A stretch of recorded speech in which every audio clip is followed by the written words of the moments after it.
Our third speaker for the day is Thiru Magesh, a techie turned organic farmer. He quit his job in TCS and trained in Oroville for 2 years. Today, along with his wife, Thiru Magesh runs his own organic farm. Adopting organic farming methods, he has put a sustainable step forward to the environmental cause. Please welcome Thiru Magesh.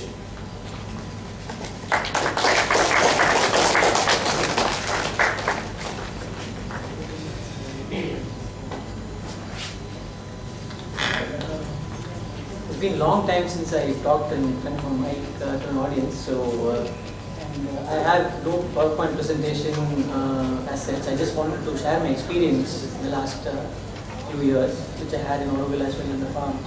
I would take probably 15 to 15 minutes, I think. That would be fine, right? And as such, you have experts here sitting here on water and environmental related areas. So I'm not going to talk anything technical, obviously, regarding these topics. I just want to share my experience. So it will be whatever I heard, the people I met during this transition. So a few years back, I heard a story from one of the farmers in Oroville, so which I wanted to share with you.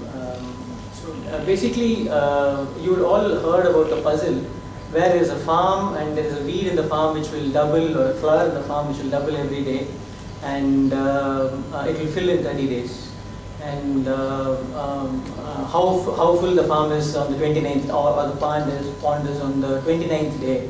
The puzzle, probably we all know the answer, that it is on the 29th day the pond will be half filled. On the 28th day it will be 25% full. On these lines, you have to just imagine a pond, and you also have to imagine a weed which is growing in the pond, like let's say doubling every day. And there is fish in the pond which needs to be taken care, and I've been, how do I say, I'm the caretaker of the pond. And if you don't remove the weed periodically, the weed will keeps doubling, and in turn, like in 30 days, the pond will be filled. What happened is, I had to go out on a vacation for a couple of months. So I had asked my friend and asked him to take care of the pond, and told him this is the scenario, and please do take care of the pond. And then he watched the pond for 10 days, and he didn't see any weed, because if you see the pond as a circle, and if you imagine the weed doubling every day and reaching 100% in 30 days, the pond will be almost, the weed will be almost insignificant on the 20th day. Probably it will be like 1% fill on the 23rd day, if you can do the math. Okay, so he was there for 10-15 days and he didn't see anything happening. So he thought it is fine, nothing is happening. Why is he so worried about the weed being? I couldn't see any weed, like the pond is fine. And probably on the 23rd, 24th day, he saw some weed, like 1% weed, and he said, like, probably, you know, why is he so scared about the weed in the pond? No, making it a hype. I'll also take a break for 3-4 days, and then come back and see. And then he left on the 24th day and came back on the 28th day. He saw the pond filled with half the weeds. And now probably he thought it was too late. He's trying to remove the weed by his hand, and then it keeps doubling, and then the pond is in crisis. So I probably think that we need to, you know, imagine the pond as, you know, the earth we live in, and we don't know what day we are in. But probably we are on the 20th day or the 22nd day. That is, how do we say, in discussion. But we have to do something about removing the weeds. If we don't do that, the problems we face would become exceptionally, like exponentially high. And probably there would be a day where we can't go back. As he said, a lot of people, there are some mistakes which we do which almost are irrevocable, like soil salinity, like alkaline soil and things like that. I don't want to go technical again. So what we all have to understand is we have a major role to play now, at least in the next 20-30 years. so that, okay, again, to not get into a major trouble later. And we have data, we know what are the issues already in front of us, and we need to really act very quickly, like individuals as well as the level of policy. That otherwise we'll be in big trouble. That's what I believe personally. There are again people who say we are already on the 29th day. There are again people who say that there's no issue, it's all hype. But I don't know. But still, probably, what if we are there on the 25th day? What if later we realize that we could have done better? So we all have to think about that. That I want to share anyway as a first story. Another thing is I came here for my MBA interview in 1995, the same department. After 1995, I'm just coming to Pondicherry University now, and I didn't get selected. I got into MCA then, and then in 99 I got into TCS in my campus interview. And then from then to 2010, I worked in TCS, and then myself and my wife is also in TCS. So, and for some time we were not feeling very comfortable with things happening. For each person it is different. Somehow we felt we are not fitting into that whole thing well. So we decided to try something out. Sorry, I brought my own water bottle, but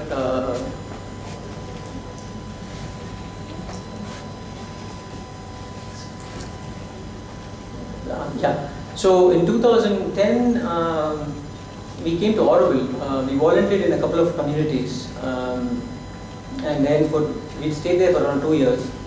And then we were looking for a community approach to live out of the city and farm.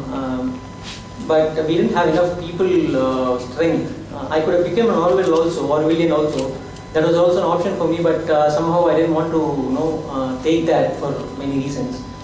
So and then we decided to start somewhere, work on the land. So we have a 2-acre plot near Kandamangalam, if you know, 20 kilometers from Pondicherry towards Viluppuram.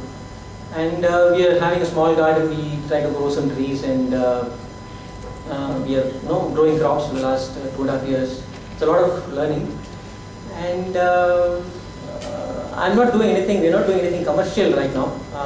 We're trying to produce as much as food for ourselves and our family, extended family. And we also have friends in Pondicherry and Chennai which we give our excess produce to. Apart from that,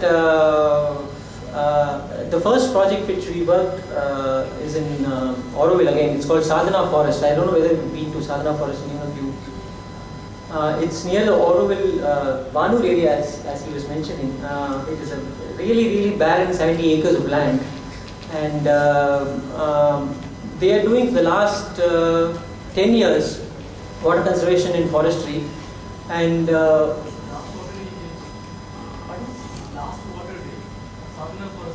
oh, he came here, Abhiram.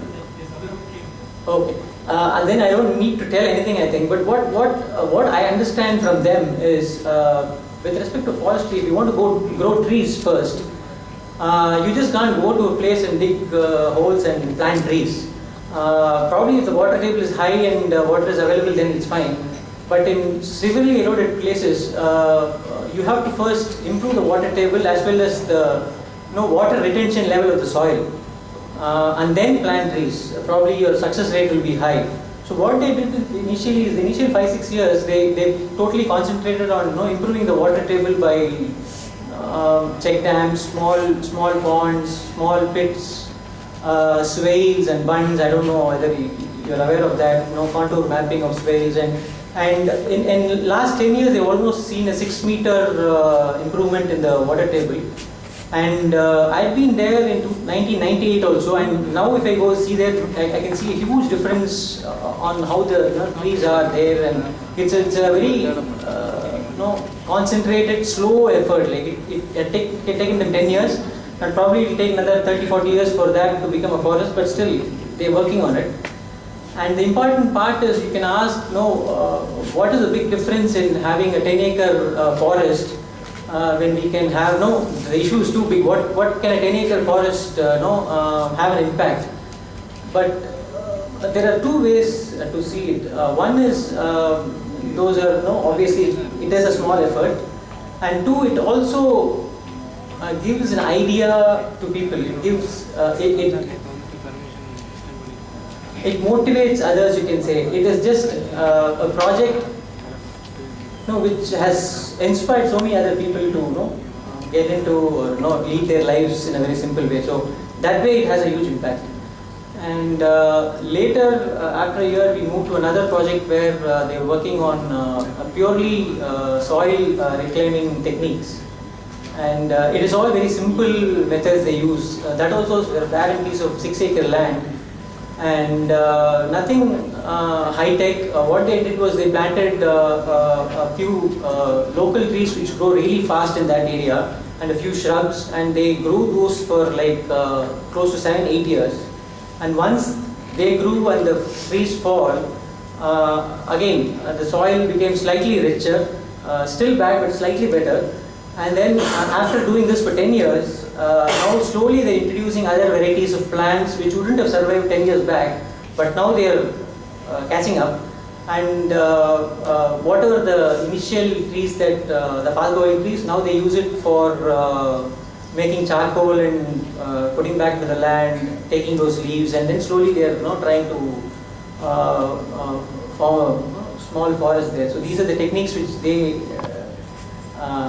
employed. Again, not highly technical, all work with hands, and very inspiring people who I met in Oroville who are doing that work.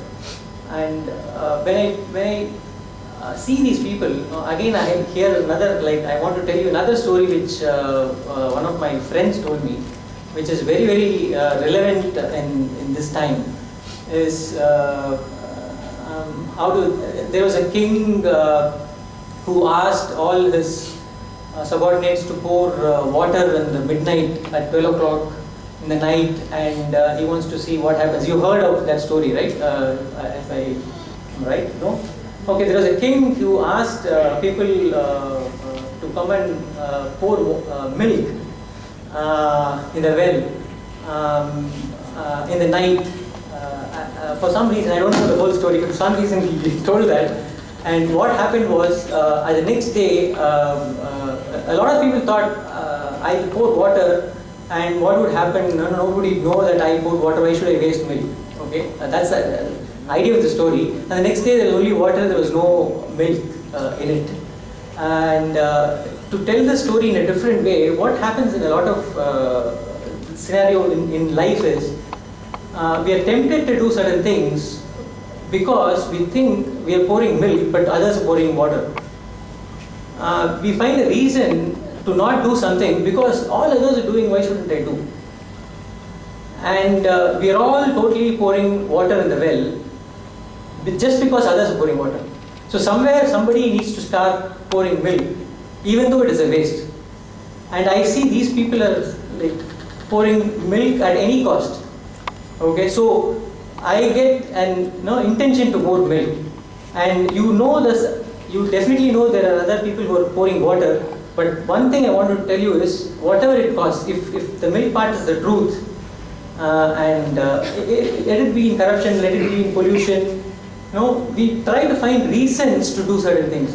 If you have to buy this water bottle, I know that it's polluting, but somehow you have to find reason. No, it is not possible without water bottles these days. Everybody is using, Again, you try to find reasons for what you do, and man is so intelligent, he can find a reason. He can do something and he can find a reason for why he is a vegetarian, why he is a non-vegetarian, why he is an atheist, why he is, believing in God. So all this, we can find reasons.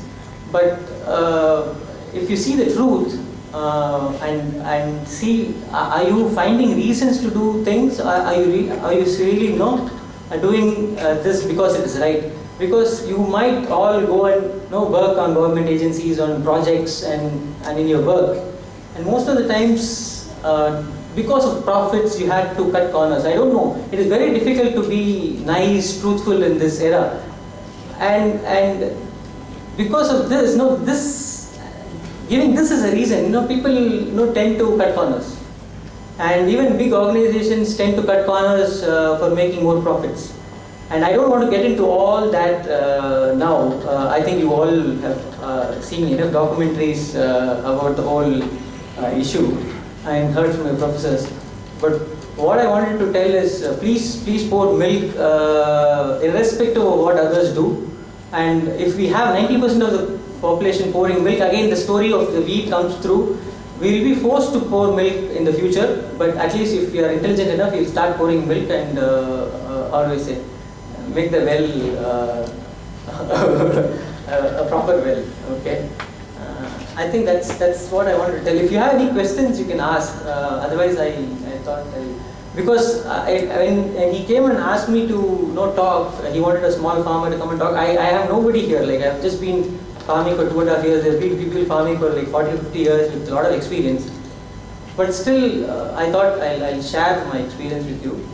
And if you have any questions, you can ask. I have a support of my wife. And a lot of people ask, how do you say, why are you doing this, and what are you, achieving by doing this? But one thing I tell them is, and somebody else suggested, why don't you motivate other people to become farmers? I don't know. It is a very difficult thing to tell. Become a farmer today. It is not very easy. There are a lot of difficulties in becoming a farmer today. And what I would say, if you can afford to be, if you can afford to do farming, probably you can take up farming. And one more small thing I want to tell is,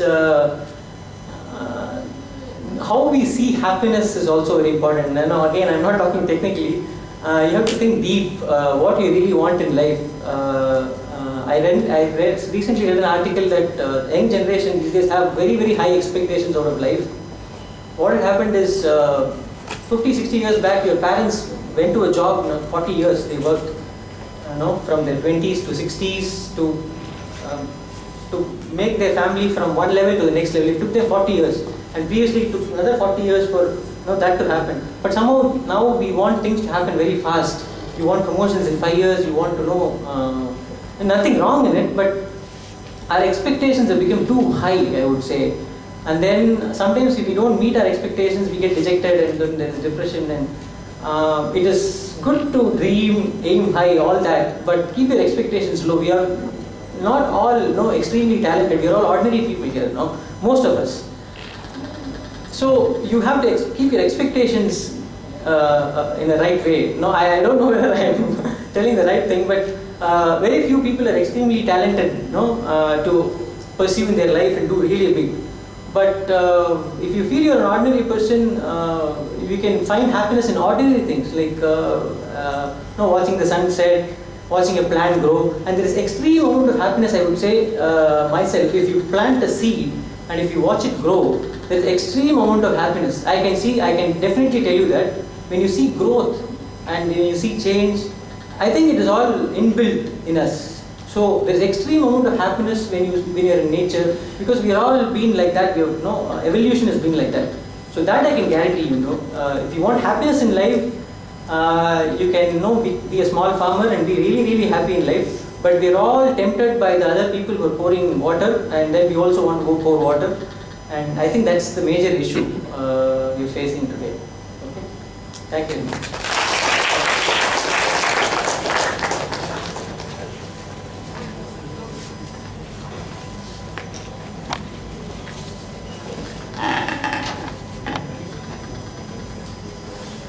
No one saves us but ourselves. No one can and no one may. We ourselves must walk the path. This was said by the Buddha. Thank you for the intensive talk, sir. And thank you for encouraging us. I would now like to call Dr. Tasneem Abbasi Ma'am to give a memento to sir.